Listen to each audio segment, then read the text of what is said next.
President Bongbong Marcos delivered his second-to-the-last State of the Nation address. First, former Speaker Martin Romualdez now faces a 15-day deadline to answer the Ombudsman over his alleged involvement in anomalous flood control projects. Then, big questions being raised over some of the SONA's biggest promises, especially tax relief, and the scrapping of system loss charges. How realistic are they, and can the Marcos Jr. administration actually make these happen? The Vice President, for one, doesn't think so. Finally, now that he's touted Pax Silica in his SONA, what's next for this US-led initiative? Good evening, I'm Regina Lay, standing in for Ces Oreña-Drilon. We begin with the Ombudsman going after former Speaker Martin Romualdez over the flood control scandal. This comes a day after President Bongbong Marcos mentioned in his fifth SONA that his cousin would soon be charged. The Ombudsman now also holds documents from Senator Ping Lacson, who has claimed that there are anomalous infrastructure projects in Taguig City, the political stronghold of the Cayetanos. Mobile journalist Mary Mon Reyes with tonight's big story. The Office of the Ombudsman has ordered later Representative Martin Romualdez to respond to the corruption complaints filed against him. Assistant Ombudsman Miko Clavano said that their preliminary investigation team had already issued an order to the former House Speaker and his fellow respondents. They were instructed to submit counter-affidavits or sworn statements in response to the complaints filed against them within 15 days. This is still related to the involvement of Romualdez and others in alleged anomalies involving the government's flood control projects. The Ombudsman's move comes barely a day after President Bongbong Marcos announced in his State of the Nation address that multiple cases will be filed against his cousin and once Lord of the House of Representatives, Martin Romualdez. Dumating na tayo sa punto na ayon sa Ombudsman ay malapit na ang paghain ng patong-patong na kaso laban sa dating Speaker. Masakit man sa akin ito, ngunit kailangan nating gawin ang tama.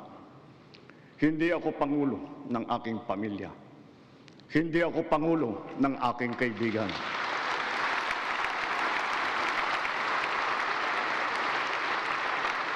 Ako ay Pangulo ng Pilipinas at ang tungkulin ko ay sa inyo, ang aking mga kapwa Pilipino. Last week, Ombudsman prosecutors filed a complaint requesting the conduct of a preliminary investigation against Romualdez, former lawmaker Zaldico, and other individuals. This is based on the evidence gathered where Romualdez and co. allegedly conspired to amass ill-gotten wealth amounting to 56 billion pesos from 2022 to 2025. A large portion of this amount was supposedly delivered to the former speaker in suitcases. Part of the alleged kickbacks was also channeled through various companies owned by Romualdez or controlled by his close friend. The money was allegedly deposited into 5 companies. These companies are reportedly owned by Romualdez's friend and fraternity brother, Jose Raulito Paras. As a result, the complaint against the congressman also included money laundering. However, during the Ombudsman's recent press conference, Attorney Clavano clarified that the plunder, money laundering, and other complaints against Romualdez do not automatically mean that he is already guilty of the charges. Clavano explained that the Ombudsman's preliminary investigation stage is a process in which the prosecution determines whether there is sufficient evidence to formally elevate and file the case before the appropriate court. Romualdez has been tagged as being the central figure in the flood control project's anomaly, but he has since denied this. The Ombudsman, however, welcomed President Marcos' statement allowing them to carry out their mandate and follow the evidence in their investigation. That does not spare the President's family, friends, and relatives. The Ombudsman said this is how accountability should work: no favors asked and none given, and that it will press forward with investigations without fear for as long as the evidence and the law allow. Now, aside from Romualdez's case, the Ombudsman could have another corruption case in its hands. Senator Ping Lacson has submitted to the office documents and testimonial evidence he gathered into alleged anomalous infrastructure projects in Taguig City. These will serve as the basis for a possible motu proprio investigation. Lacson emphasized that the possible cases being looked into include plunder, malversation, and violations of the Anti-Graft and Corrupt Practices Act. Among the alleged irregularities are ghost projects, double allocation of funds, and falsification. Lacson also estimated that the value of the infrastructure projects in question has already reached 14.4 billion pesos. According to the senator, what they uncovered in Taguig is more serious than the alleged anomalies involving flood control projects in Bulacan. Recall that Lacson brought up the issue after Senate Minority Leader Alan Peter Cayetano criticized his wealth. Taguig City is a known bailiwick of the Cayetanos. In his Facebook Live Tuesday, before the Senate plenary session started, Cayetano called Lacson's accusations malicious. Nevertheless, Cayetano said he will answer the allegations through the proper process and forum and reiterated his family's clean track record in governing Taguig. Alam niyo ho ba kung anong malicious? Malicious is mali, meaning wrong, pero delicious. Ibig sabihin, masarap pakinggan. Kaya malicious. Honestly, nagulat ako na i-compare sa Bulacan kasi napakalayo. Witness ang buong kababayan namin sa Taguig at lahat ng nagiging bisita ang produkto ng good governance for wala pa naman 20 years, no? 2010 till now, and ako 1998 till now bilang congressman. At makikita nyo naman po talaga yung development. Kapatid mobile journalist Marymon Reyes, we are One News. A day after his fifth State of the Nation address, President Bongbong Marcos went around the Davao region, which is of course a known bailiwick of the Dutertes. The visit is for his program Bawat Bayan Makikinabang, where he distributed rice and other assistance to farmers. In Davao de Oro, Marcos gave 200,000 pesos each to more than 500 barangays in the region. The president then visited the Davao de Oro Provincial Hospital, which was damaged by the magnitude 7.8 earthquake in June. He gave 147 million pesos for the hospital's repair. Lastly, Marcos also went to Peoplesville, a government housing project in Barangay Riverside, Davao City. At least 7,000 housing units and 40 buildings are in the area, which can be utilized for commercial purposes. The project is expected to be completed next year. Marcos insisted there's nothing political with his visit to the region. Kasi ang ginagawa natin ngayon, hindi lang tayo gumagawa ng bahay, gumagawa tayo ng community na kumpleto na lahat. Dahil mahirap tirahan kung wala naman pupuntahan yung mga bata, walang malapit na palengke, hindi malapit sa trabaho. Yun ang mga tinitignan natin, hindi lang yung pagpatayo ng bahay. Economist and former Finance Undersecretary Cielo Magno has called on the government to take a closer look at the proposed Pax Silica project, saying that the promised investments and jobs should be backed by clear safeguards before any deal is signed. In an interview with us on StoryCon this afternoon, Magno said the government should clearly define why it considers Pax Silica a, quote, game changer. That includes how the AI hub will deliver high-quality jobs, enforce environmental standards, and benefit Filipinos beyond the reported $70 billion investment. She also said the country should revisit its mining tax regime first to secure a larger share of mining profits and require technology transfer and stronger links between the project and local industries before it's all operationalized. It's easy to promise jobs pero ano ba klaseng mga trabaho yan? Because for example, there can be thousands of jobs created sa construction level kapag tinatayo pa lang yung economic zone. But talking about high-level jobs, yung mga highly technical jobs, ilan ba talaga yan? Because AI data centers are not really job creators. Konti lang yung ginagawa dyan kasi ano na yan automatic na yan, diba? So, how many people do you really need to run a data center? Baka naman janitorial services or auxiliary services na talaga yung mapuproduce natin. Kaya, napaka-importante na bago magpirmahan, kahit framework pa lang, malinaw dun sa framework na yon kung paano nga ba tayo magbebenepisyo bilang isang bansa. Malinaw kung ano yung mga requirements in terms of resources, energy, water na gagamitin para dito at anong technology yung gagamitin nila para ma-minimize yung damage so that klaro sa atin kung beneficial ba o hindi. Also on StoryCon, we asked the Energy Regulatory Commission about their involvement in the hub, but it didn't seem like they were already in the loop at this stage. But ERC Chair Attorney Saturnino Juan said any new power plants built to support Pax Silica will have to secure approvals from the agency first. Wala kaming aktual na mga impormasyon o datos kung ano talaga ang kakaining kuryente ng Pax Silica. Pero siyempre makikipag-ugnayan tayo sa Department of Energy para alam natin kung ano ang regulasyon na kakailanganin. All right, let's break down today's developments with our resident geopolitical analyst Richard Haydarian. Good afternoon. Good evening, Richard. Good evening. Yes, yes. I know I said geopolitical analyst, but really I should extend that now because now Blogger, you're also, yeah. you took a course in economics now, so you understand the economic and side public of it. policy, yeah. So let's string it together. May geopolitical aspect din kasi itong Pax Silica, which isn't often talked about, and that is that the U.S. is making a big push for it because it wants to diversify away from Taiwan. Of course, there are fears that, China might blockade Taiwan soon. So for them, this is a de-risking move. Paint us a picture of what role we should play in all of this. Well, I think the big picture is really supply chain resilience. The reality is that as far as the Americans are concerned, they're not interested in free trade agreement. Yeah. Protectionism is the name of the game.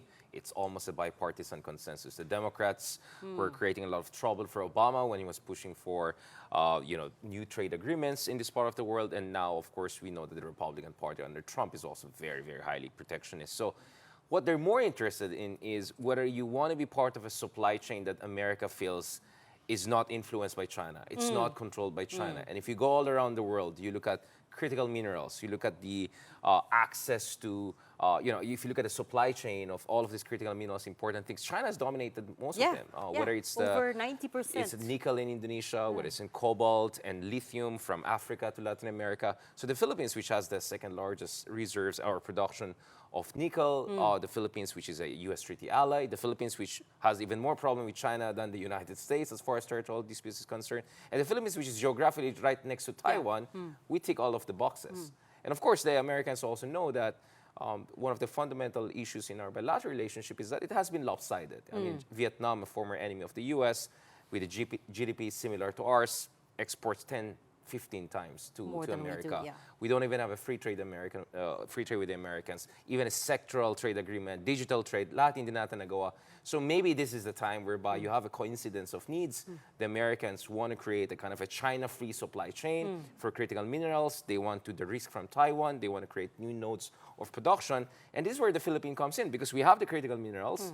We have been part of semiconductor supply chain, but at the lower value added, and we want to move up. So those who are kind of involved in the negotiations and who have reached out and those who are making a case for the Pax Silica, they're saying that basically what this offers us is an opportunity to process our own critical minerals, turn them into chips, and industrialize. and basically have a step on the on the ladder to development, right? I think the problem with Pax Silica in terms of the PR around it is that you have a combination of hype, which obviously works both ways. When you hype something too much, you create a lot of expectation. But also, the problem with that is that once you hype it, you also open it up to misinformation. And I would even say disinformation. And criticism. I mean, there are valid criticisms. Like, we have to scrutinize this. Because really, at this point, all we know are the headline figures. 30 to 70 billion in investment, potentially over 100,000 jobs, and so on and so forth. But the details have been scarce. And I know the framework agreement has not been signed. Yeah. As we speak, there are negogations. Yeah, exactly. They're hoping by the end of the year, maybe in November during ASEAN, if President Donald Trump comes here, then they could sign it formally. But the point about critical minerals is important because the concerns about data, power usage, and water usage have overshadowed yung point about the critical minerals processing.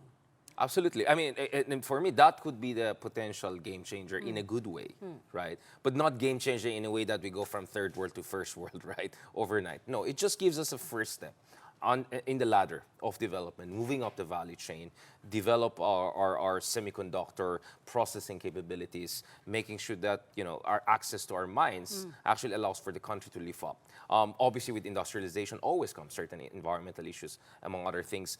So therefore, you have to have guardrails, you have to have safeguards. And I think one of the legitimate criticism is that let's not rush this. Let's have proper legislation in place. Let's have scrutiny in place. Let's make sure that the regulatory framework is aligned with the Philippine Constitution. I think one of the reasons why the Pax Silica was also very open to misinformation, and I would even say disinformation, is that there were reports that the Americans were pushing for some sort of immunity or imposition of their regulatory framework. They denied it. They said they're more looking for investment protection clauses.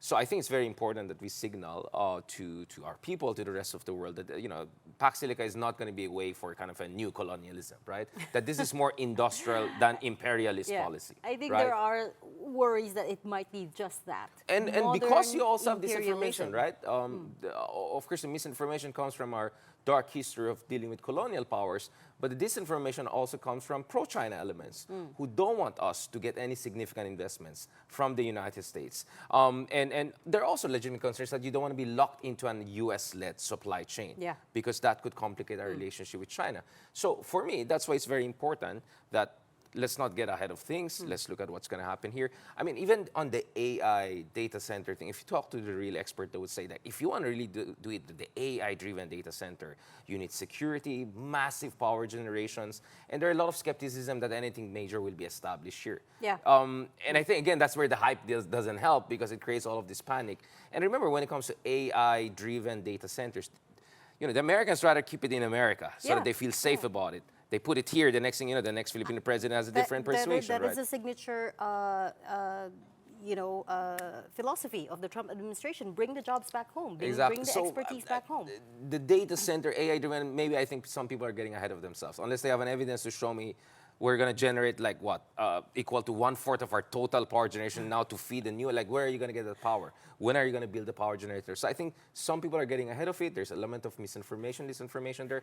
But I would say it's also important because the timing is issue here. President Marcos is in the tail end of his administration. He wants to say something about his legacy. Probably he wants this to be part of his legacy that he's pushing the Philippines towards industrial policy. It's been a while since I've heard the Filipino president talk about this in the State of the Nation address.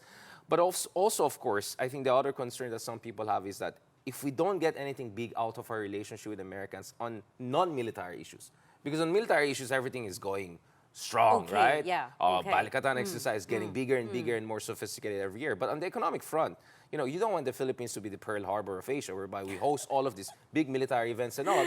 But where's the investment going? It's going to Vietnam. It's going to Thailand. It's going to Malaysia. So I think the worry of some people is that we might end up where Duterte ended up. Remember, Duterte also got huge pledges of investment from China, and then we ended up with Pogo. Didn't come through, Or we ended up with Pogo, which even China didn't like. So I think some people are worried here. Here again, we are another superpower giving big promises, and you end up with, data centers, which is not good for environmental people.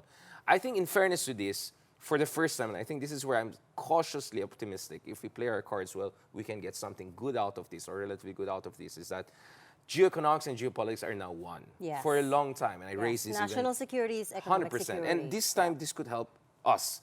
Because generally, our Western partners just overlooked us because investment conditions here are less favorable than some of our neighbors. But now they're looking for countries that they can trust on geopolitical issues, at least relatively. Obviously, Philippines is not perfect. The next Filipino president could end up more China-friendly. But compared to that, to alternatives you have, a communist party in Vietnam, right? Or very Cambodia, China-friendly. Laos. Yeah, or Thailand, a U.S. treaty ally. But the elite there is very China-friendly, unlike the Philippines, right? So relatively, the Philippines is a safer geopolitical bet. And therefore, the geoeconomics and geopolitics are coming together. That is why I'm more cautiously optimistic that if we play our cards well, if different agencies work together, if we make our red lines clear, we might not get a super game changer of third world to first world, but we might get at least a foot into the room of moving up the value chain. Global AI supply chain, because that's where all the growth seems to be. I think the chips and semiconductors are a big thing. I mean, just neighboring Taiwan now has a bigger stock market than India and the United Kingdom. And the Philippines at that. Oh, absolutely, several times because of the TSMC. But but the Taiwanese also themselves are hitting the wall. They're also looking at investing in the Philippines. I think TSMC has admissions here. They're very the cognizant of the fact that the geopolitical tide is really against them.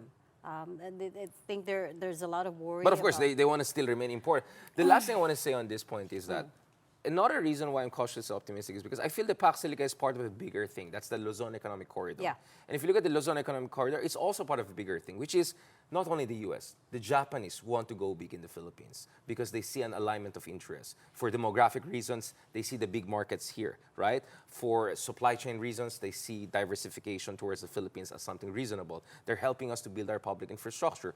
The Europeans, who are getting closer to us on the security front or are worried about China or China domination of critical critical mineral supply chains, they're also looking at the Philippines, right? So this is a time whereby the world is giving us a second look, especially major industrialized democracies. So we have to play our card well. Yes, President Marcos doesn't have too much runway on this, but I think if he puts the right people in charge of these negotiations, we might get something good out of this. So I'm cautiously optimistic. This is not as a hype game changer, but it could give us some opening. It could make a difference if the next president doesn't go and tear up the agreement. There are also ways, and that's why I doubt. You got to safeguard the continuity. That's of why it, I right? doubt there's going to be huge investment in the next year or two, or big AI, I don't know, data center, because of course the investors. Remember, this is US. Hindi naman China to na utusin nila yung company. Diba? They can just nudge them. They can create the ecosystem for investment. I don't think a lot of these companies will go big in the Philippines unless they feel really safe about our country for the next 5 to 10 years. That's why they're looking my for sense stability. is, let's just forget about the hype and all the game changer talk and hundreds of thousands of jobs and tens of billions. It is possible that we can get a few billions of dollars in the coming years, and it's a kind of investment that could be sensible for all sides, regardless of who's the next president. Because even if, let's say, someone like Sara Duterte is the next president, who's friendly to China, what is her reason to kick out a company that is not like making us super into the US military machine, right? But it's creating jobs, tens of thousands of jobs. So I think there's a Goldilocks whereby the investments will not be so big whereby it could create concerns of us getting locked into an American supply chain or big aid, but big enough for us to give an entry level access to that more rarefied world of processing of critical minerals, making better semiconductors, and then put the next administration, whoever that is, in a position to negotiate to take this to the next level. So in short, wag tayo masyadong advance mag-isip. Masyado kasi tayo nag-advance ng-isip. Opening pa lang ito. They announced it, so we want the details, right? So if you tell me that it's going to bring in $30 billion in investment, we want to see. Well, I heard that before. The Luzon Economic Corridor was $100 billion. Yeah, exactly. Where's the $100 billion? Exactly, and the big question is, who is going to extract value from this? Is it us? Is it the US? Is it the other countries in Pax Silica? There's a very fundamental question of what is in it for them to build their data centers here, to build their AI supply chain here. There's got to be something in it. Absolutely. And my point is also there's room for our major conglomerates in the Philippines to get involved. I mean, at the end of the day, the conglomerates here also need to diversify. You know, the traditional sectors' growth is slowing down. And if you look at the BPO industry, it's also meeting a lot of challenges and headwinds. So I think it makes sense also for companies who are already big in the Philippines, want to diversify, to go also involved there. I mean, if you're talking about power needs, right? Maybe it's not AI data center, whatever it is. It needs power needs. Then you can think of a couple of big conglomerates in the Philippines who would want to be part of that. So I think this is also where there's a room for industrial policy, whereby it's not only the Philippine government talking to the American companies. No, the Philippine government corralling different Filipino companies to team up with the American companies so that this will create the long-term foundation for more manufacturing investments. That's where industrial policy comes in. And that's what I don't hear from people talking about. It's always about, tayo, kausapin natin mga Amerikano. But this could be an industrial policy. We missed the window for industrial policy making. But now is our chance. Should have been 20 years ago, 10 years ago even. But from the experience of India and Vietnam, we can see that it's still not too late for industrial policy, for manufacturing. And because of the China squeeze, because China is trying to dominate all sorts of production, we have no choice. Alam nga naman, mag-dependent lang tayo sa China, considering everything concerns risk that we have. So manufacturing is the only game in town if you want to move up the value chain, if you want to create more inclusive development, and if you want more national security, precisely because geoeconomics and geopolitics right now are fused. Teka lang, I know we were supposed to talk about the SONA, but now that you brought up China, I wanted to veer in a sort of different direction and ask you about the pure geopolitics security architecture of it. What do you think? How do you think we are handling this renewed tensions with China, so to speak? You saw there were a number of incidents over the past week. Right smack on the week that the ASEAN Foreign Ministers meeting was being held here. And then you have Chinese Foreign Minister Wang Yi saying very publicly that he told his Philippine counterpart, which is Secretary Lazaro, the Philippines has to choose the right path or something along those lines, that the next stage of this relationship is really up to the Philippines. So it's very, still very... airy-fairy? Yeah, it's still a little bit of a hard stance. How do you think we're managing this relationship? Well, It's been quiet there. the big picture is very troubling, right? Yeah. If you look at the three superpowers, or at least in terms of military capability, two of them are already in active combat operation. One in the Ukrainian conflict, the other one in the Persian Gulf, right? That leaves only China as the only Yeah. superpower is not involved in Yep. direct conflict, Yeah. which makes you scratch your head. Maybe the Chinese will get some funny ideas. Yeah. Now, that depends on how I mean, I certainly would if I were the leader of that country. I would be worried, Yeah. right? I mean, but of course, it cuts both ways. Yeah. I mean, as we speak, of course, these wars are also showing the vulnerabilities of superpowers. You've seen both Russia and the United States have been frustrated by middle-sized countries. So the Taiwanese are saying, wait, if the Iranians can do this to the Americans and stand up, if the Ukrainians can do this to Russian, maybe we can do this. In fact, the Taiwanese are looking at how to survive even decapitation operations. If you target and kill our top leaders, we can still go on using the Mosaic defense strategy. They're learning drones capabilities from Ukraine. How can they use advanced technology to overcome, I don't know, asymmetries in resources, in manpower, and so on and so forth. And not to mention, of course, the geography is different. We're looking. It's very so different. in short, the big picture is that there's now a temptation for the other superpower to also make a move. But also, I'm not surprised that the Chinese are also careful because they also know that the others are also learning from the successes of the Ukrainians or the Iranians against much more powerful country. So I think what's happening right now, again, is very tactical situation, right? On the part of the Philippines, we don't want to do anything big. I mean, we're frustrated with the U.S. I mean, you know, the conflict in the Hormuz Strait is affecting us, our seamen, millions of Filipinos in the Gulf region. Our economy is battered. Getting hit by tariffs and it's still. going to get even worse. And then they're putting on tariffs. At the same time, we know we need the Americans on the military front. They're still our ally, right? So I think on the part of the Philippines, you don't want to do anything big because you're still hoping the Americans show reassurance. So on one end, it is reassuring because I think it was in the American Coast Guard, which was just around, just over the horizon and helped one of our Navy, servicemen who was injured by the Chinese. But at the same time, you wonder, now that the Chinese are looking at America being distracted, America alienating a lot of countries, the Pew surveys just came out for the first time. At the first time for me, China is more popular. Perception all of around China the world. is better It's in better. ASEAN. That's how bad it is for the U.S. I think the Philippines wants the U.S. to show more sophistication or self-correction capability. And I think that's why we're worried. And that's why the Philippines, I think, is genuinely unsure about how to approach this. And that's why suddenly you have this discourse about, is the Philippines doing a bad cop, good cop? Why is the defense minister speaking so tough? But why is the foreign secretary always calling for restraint? So if you're an outsider looking at this, it's almost as if there's a rift, there's a disconnect. Because you're right, the defense team, the defense department is, very firm on China, and Secretary Gibo himself is very assertive. That's what happens when you have a president which has a non-ideological and tactical approach, right? So it boils down to So if you look at President Pinoy, he was very clear. I mean, like, China is the enemy, right? Let's get the help of everyone we can get. Duterte, complete opposite. China is not the enemy, and the South China Sea issue or West of Philippines issue should not define it. With BBM, he's very different. He's very tactical about this. So for me, that creates a genuine space for disagreements to emerge. Because the DFA instinct is always engagement. The DFA will restraint and diplomacy. And DFA would say, oh, you can bash all of this, whatever notification, whatever mechanism. But look at it, since 2024, no conflict, major skirmishes happened until recently. The DND could say in the complete opposite, well, if we didn't give them any idea that they had any leverage in here, they wouldn't even be there to bully our people. And by the way, we are the ones on the front line, and we're paying the price, including the defense secretary who's getting visa restrictions and other sanctions. For himself and his family. So honestly, I don't think this is good cop, bad cop, and I think this is a genuine disagreement on how to deal with a rising China, while there's a big question mark about America's commitment to this part of the world. Yeah. But what makes it even more difficult is that if you look at how the Trump administration treats the Philippines, it's, for the lack of better term, strategic compassion.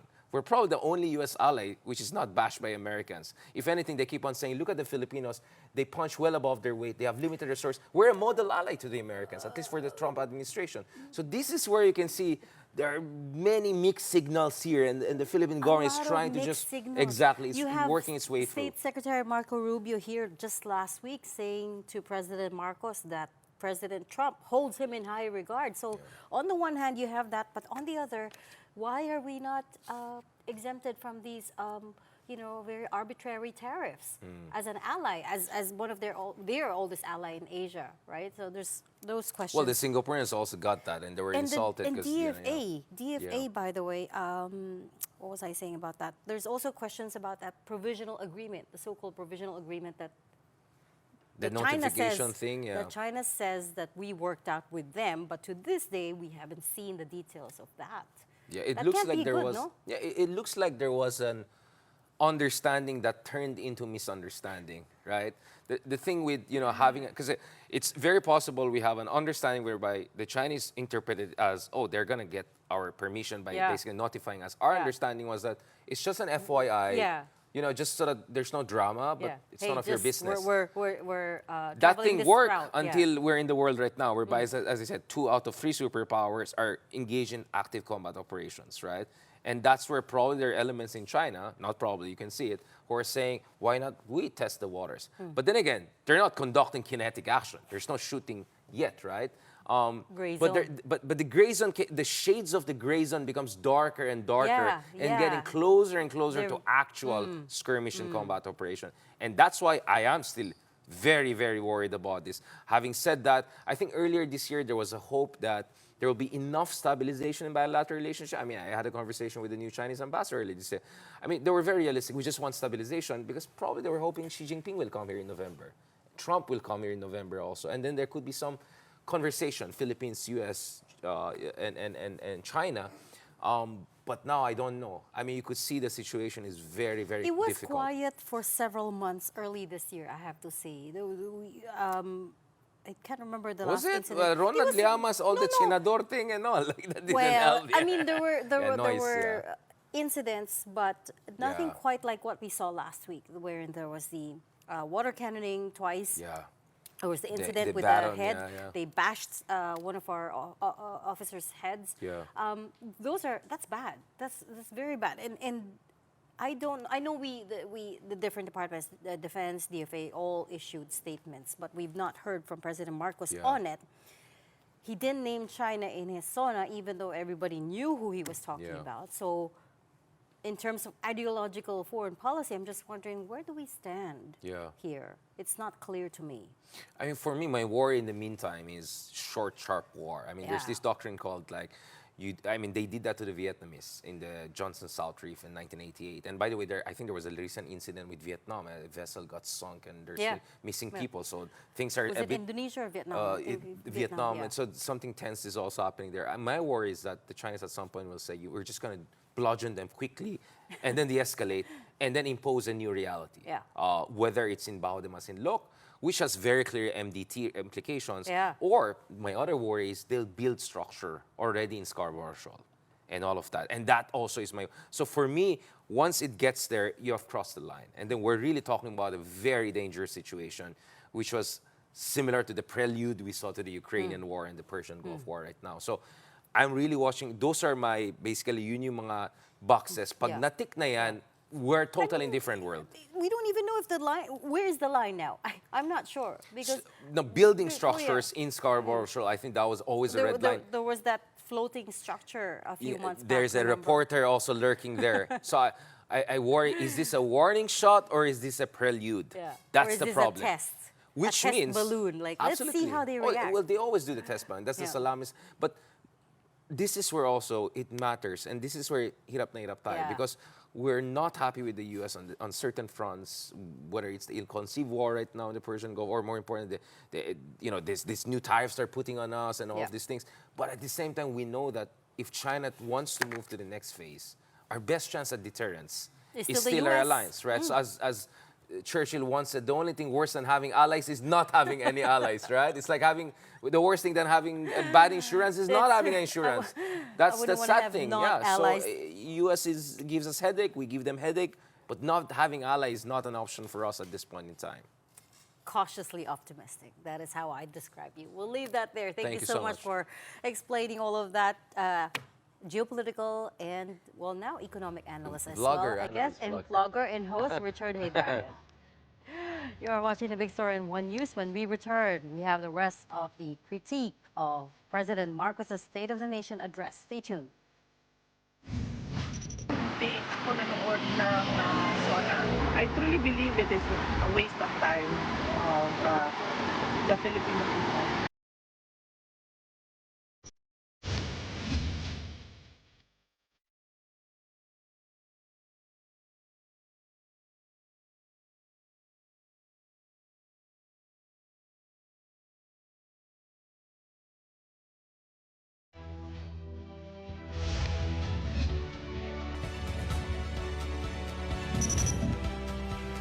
Welcome back. Thanks for staying with us here in the Big Story. I'm Regina Lace, sitting in for Ces Oreña-Drilon. Opposition senators delivered their counter speeches a day after President Bongbong Marcos' State of the Nation address. Among those raised in the so-called Counter-SONA were issues over unprogrammed appropriations and the lack of strong provisions for rural development, the rising cost of living and slow economic recovery, as well as the lack of transparency, anti-corruption measures, and public welfare reforms. Senate Minority Leader Alan Peter Cayetano said corruption goes beyond flood control projects. Importante yung political slogans, ngunit napaka-importante po na may shared vision tayo. Huwag tayo gagawa ng goals na hindi naman kayang i-achieve dahil pambobola lang yon. Cayetano also called for justice for Senators Bato de la Rosa, Jinggoy Estrada, and Rodante Marcoleta and urged that they be allowed to attend the impeachment trial. De la Rosa is in hiding, of course, because there's an ICC warrant out for him, while Estrada and Marcoleta are in detention over plunder charges. There are system changes that can help our country, but it won't happen kung may problema tayo sa demokrasya. Sabi ng Pangulo, I am president not only of my family, and it is worth yung palakpak na binigay sa kanya. But can we add, the president is also not only the president of the administration, he is also president of the opposition. For her part, Vice President Sara Duterte criticized President Marcos' report. Duterte had already said she did not bother to watch the SONA, calling it a waste of time. Wala naman siya napakulong sa flood control scandal eh.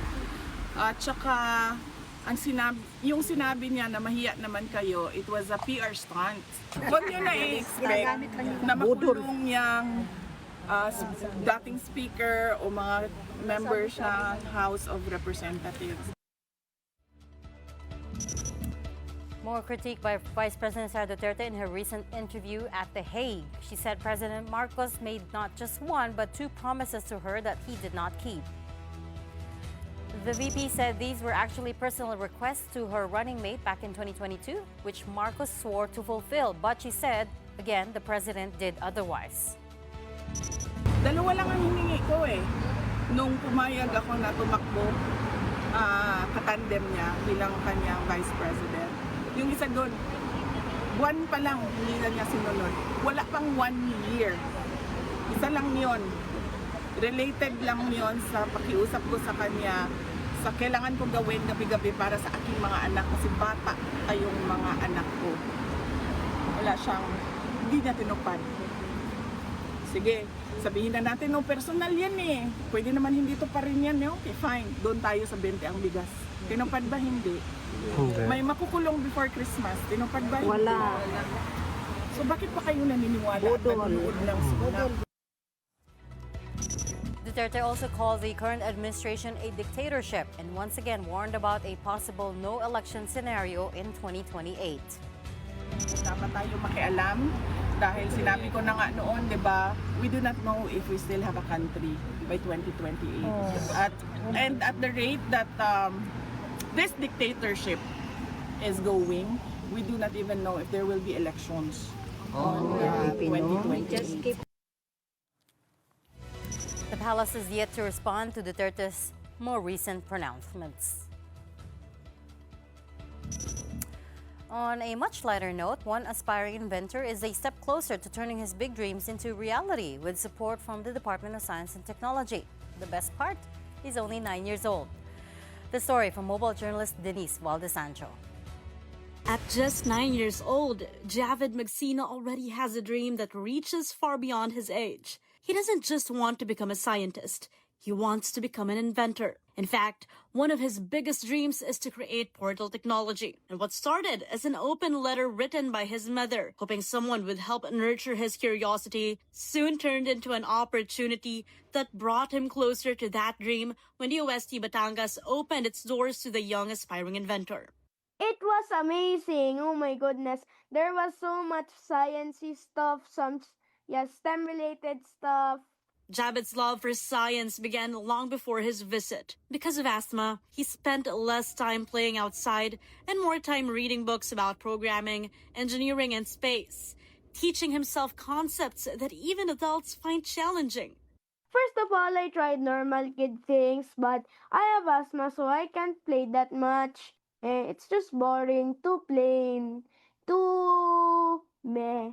Nung nakita po namin yung open letter ni DOST, talaga pong excited siya kasi daw po may makakaintindi niya dun sa ideas niya. During his visit, Javid met with DOST personnel, toured science facilities, explored 3D printing, virtual reality, and learned how technology is applied in the real world. More than a tour, DOST saw the visit as the beginning of helping a young mind find the right environment to grow. The agency is now coordinating with the Philippine Science High School to give Javid more exposure, while continuing to guide his future inventions and, when the time comes, even help assess them for possible patents. Ang meron talaga natin for young, brilliant kids, no, ay nasa Philippine Science High School. That's the start of their journey towards becoming their future selves. We are in good faith, no, that for as long as Javid will persevere, no, I don't think na magfe-fail itong manifestation namin, no, kasi talagang malayo yung mararating ng bata. For Javid, the dream is to one day invent technology that can help people. But his story is already doing something just as powerful, inspiring other young Filipinos to stay curious, keep learning, and never stop asking questions. Keep reading books and also don't give up when it seems that no one can understand you. And also keep being curious about things. Mobile journalist Denise Valdesancho, we are One News.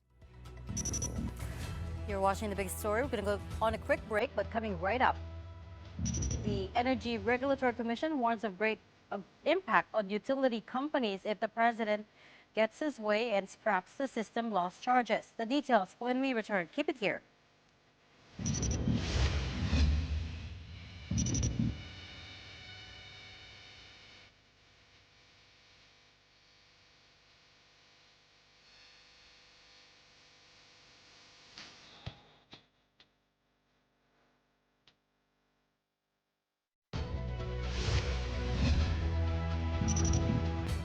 Welcome back to The Big Story. The Energy Regulatory Commission says scrapping the system loss charge could lower electricity bills, but also warned that the government must first decide who will absorb billions of pesos in costs now being passed on to consumers. ERC Chairperson Attorney Nino Juan said the system loss charge accounts for about 70 centavos or about 5% of a typical Meralco residential bill. That translates to about 3.2 billion pesos a month on average, which Meralco currently recovers from customers under ERC set limits. He said removing the charge would require amendments to the EPIRA law, with Congress having to determine how utilities can recover those costs without shifting them to other bill components. Kung ang target is we go by the removal of system loss from day one, so kailangan we have to prepare our utilities and then address kung paano ang sharing ng burden ng pagtanggal nun. Kasi ang burden nun will now be in terms of the cost that will not be recovered through the system loss charge to be imposed from the customers. The ERC chief also clarified that system loss is not caused by theft or illegal connections alone. In fact, most of it comes from the natural loss of electricity as it travels through power lines and transformers when heat dissipates. Juan said some distribution utilities, especially in the provinces, could struggle to modernize or maintain reliable service if they are required to absorb the entire cost. Visayas and Mindanao in particular have a lot of electric cooperatives.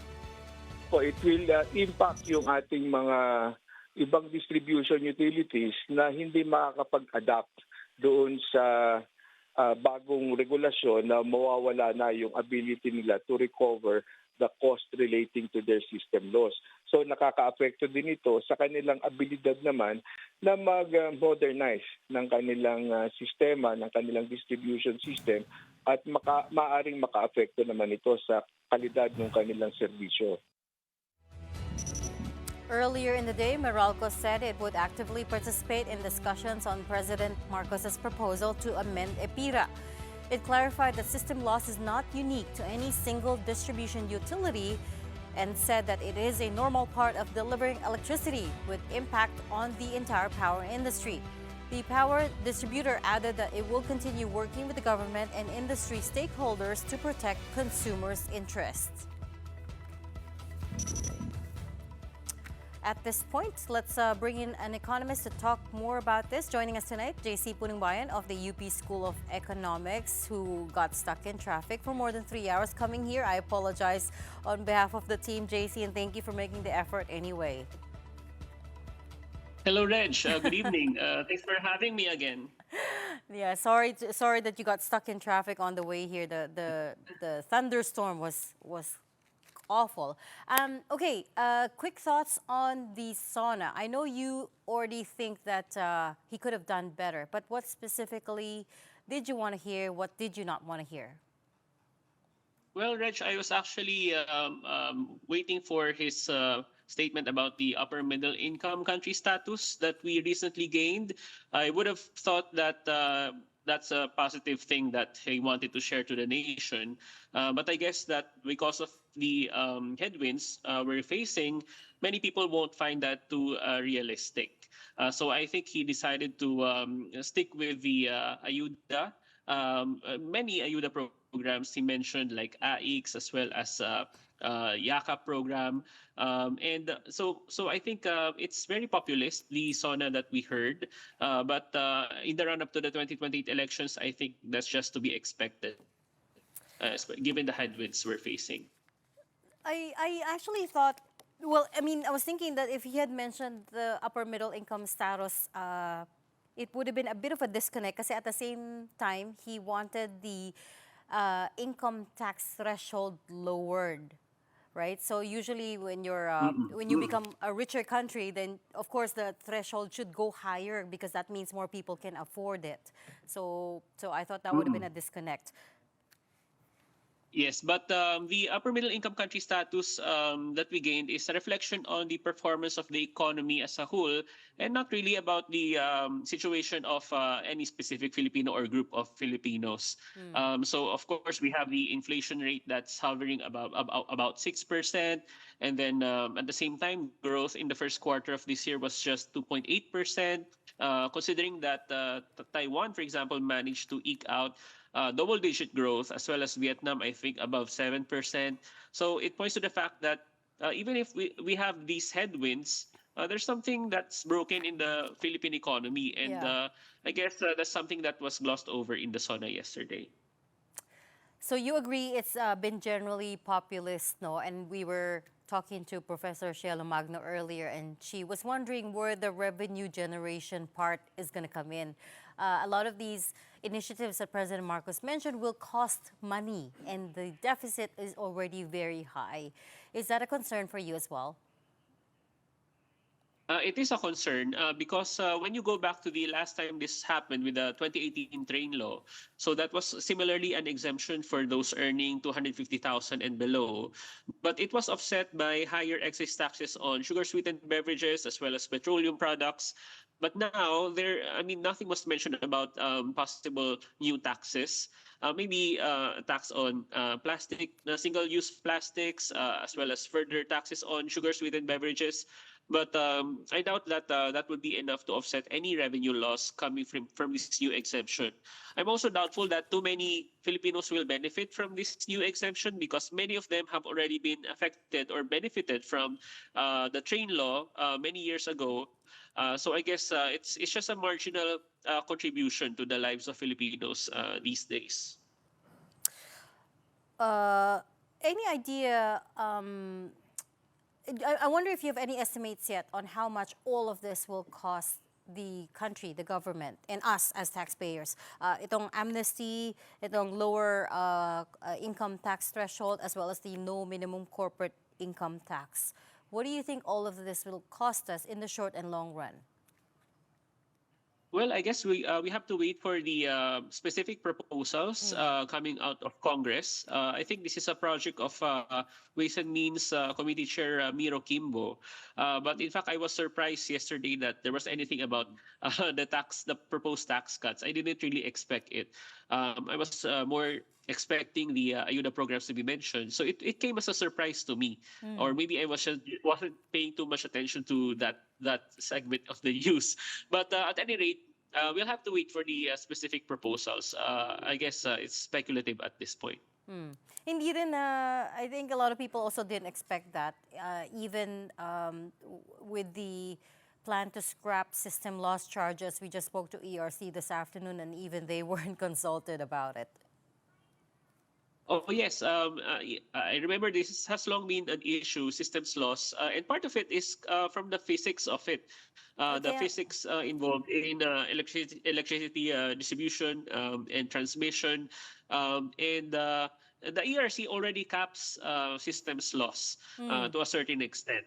So again, I guess a big part of the increase in power rates this year came from the imported inflation because of the depreciation of the peso. So we really need to fix the supply issue if we really want to reduce power rates in earnest.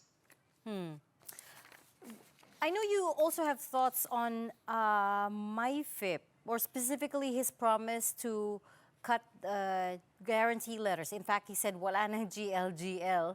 Anyone who wants a guarantee letter can just go to the eGov app. And I did check the app. There is a button there where you can apply for medical assistance. But you don't think that's going to happen on the ground? Well, incidentally, Reg, I'm doing a study on AIX in particular. So we did many focus group discussions with social workers as well as beneficiaries of AIX. And the problem is that guarantee letters are still very much alive. It's not true at all that there are no more guarantee letters. And in fact, we're also discovering the extent of discretion in the way, for example, that beneficiary lists are created at the local level. And at the same time, the degree of politicization of ayuda is still quite alarming. So it's not true at all that GLs have already been abolished.